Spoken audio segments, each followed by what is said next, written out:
ব্যাপারটা আসলে এমন হবে সেটা আমার কখনোই কাম্য ছিল না।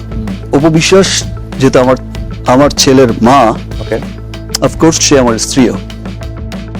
আমাকে খুব ভালো করে চিনে দেব।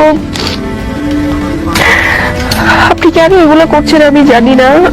আপনার যদি কোনো সিদ্ধান্ত সেটা আপনি আপনার মতো করে নেন। আমি কোনো অসম্মান নিয়ে আমি চাই না কোনো কিছু। শাকিব খান সন্তানের কোনো ভরণ পোষণই দেয় না, এমনকি সন্তানের কোনো দায়িত্ব খোঁজ খবরও নেয় না। কান্না জড়িত কণ্ঠে এই তো গত কয়েক বছর আগে নায়িকা বুবলি তার সন্তানকে প্রকাশ্যে আনার পর এই কথাগুলোই কিন্তু বলছিল। যদিও নায়িকা বুবলি এবং শাকিব খানের বিয়ের খবর জনগণের মাঝে প্রকাশ্যে না আসতেই সন্তানের খবর উঠে এসেছিল। শুনেন, আমি যখন বীর ছবি ইনক্লাইম্যাক্স করি জি, তখন সাকিবের সাথে আমার খুব ভালো রিলেশন, এটা সারা বাংলাদেশের মানুষ জানে। তো সাকিব খানকে আমি জিজ্ঞেস করছিলাম যে বুবলির অবস্থা দেখে আমি জিজ্ঞেস করছিলাম। তো সাকিব খান বলছে যে ইকবাল ভাই আমি তো বিয়ে করি, আমি একটু আকাশ থেকে মাথায় পড়ি, আপনি বিয়ে করেন নাই মানে? তখন বলছে যে আমি বিয়ে করি নাই, এটা আপনার কনফার্ম? আবারও কয়েক বছর পর নায়িকা বুবলি সেম কাজটাই দ্বিতীয়বারের মতো করল। নায়িকা বুবলি কন্যা সন্তানের জন্ম দিয়েছে এবং শাকিব খানকে ট্যাগ করেছে। আর তখনই শাকিব খান টোপের মুখে, কারণ সবাই শাকিব খানের পেজ ভিজিট করছিল।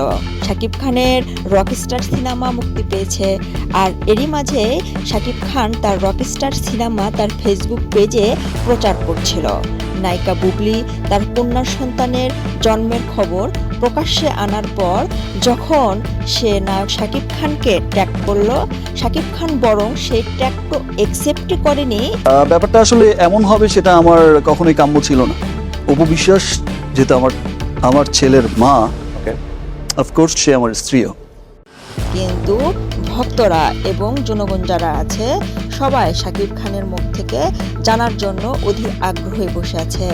এদিকে বিপরীত প্রতিক্রিয়া নায়িকা অপু বিশ্বাস।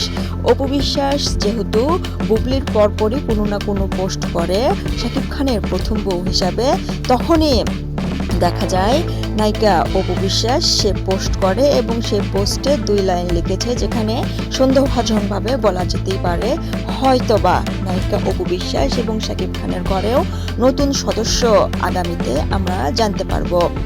নায়িকা বুবলি কন্যা সন্তানের নাম রেখেছে শার্লিন খান, নায়ক শাকিব খানের নামের সাথে মিল রেখে। এমনকি শাকিব খানের দেওয়া ট্যাগ শাকিব খান যখন অ্যাকসেপ্ট করেনি, তখনই জনগণের মাঝে একটাই প্রশ্ন, তাহলে কি শাকিব খান এটাও অস্বীকার করবে? হ্যাঁ ভিউয়ার্স, শাকিব খান এখনো চুপ আছে। কন্যা সন্তান হচ্ছে আল্লাহর দেওয়া সৃষ্ট নেয়ামত। যখন নায়ক শাকিব খান এই ব্যাপারে কোনো কথা বলছেন না বা আলহামদুলিল্লাহ বলে কোনো পোস্টও করেননি, তখন নেটিজনদের মনে এরকম একটা প্রশ্ন আসছে। এমনকি তখনই কথা উঠে এসেছে, অনেকেই বলছেন অপু বিশ্বাস নায়িকা বুবলি দুইজনই সচ্ছল এবং দুইজনই দেশের জনপ্রিয় শিল্পী এবং তাদের অসংখ্য অনুরাগী ভক্তরা রয়েছে এপার ওপার 2 বাংলায়। তাদের তো টাকা পয়সারও অভাব নেই, তাহলে তারা কেনই বা এভাবে জীবনযাপন করতে হবে? আর শাকিব খান কেনই বা বারবার সন্তানদের মারলেও তাদের বউদের অস্বীকার করে? হ্যাঁ ভিউয়ার্স, আপনার কি মতামত অবশ্যই আপনি কমেন্ট বক্সে কমেন্ট করে জানাবেন। আর আপনি যদি এই চ্যানেলে নতুন হয়ে থাকেন তাহলেই এই চ্যানেলকে সাবস্ক্রাইব করবেন। ধন্যবাদ সবাইকে।